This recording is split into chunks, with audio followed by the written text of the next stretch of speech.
Muling pinag-uusapan online ang naging pahayag ni Darren Espanto matapos niyang mabanggit sa isang kwentuhan ang tungkol sa umano'y kadate ni Kim Chiu.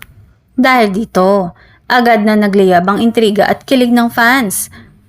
Lalo na ngayong Valentine season kung saan inaabangan ang bawat galaw ng aktres.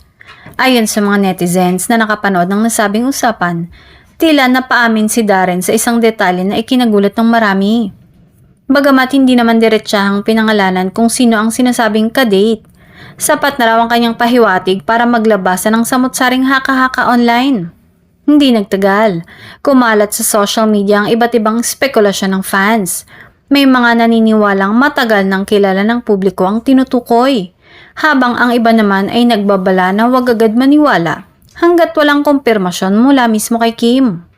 Samantala, may ilang netizens din ang nagsabing baka pabiro lamang ang naging pahayag ni Darren.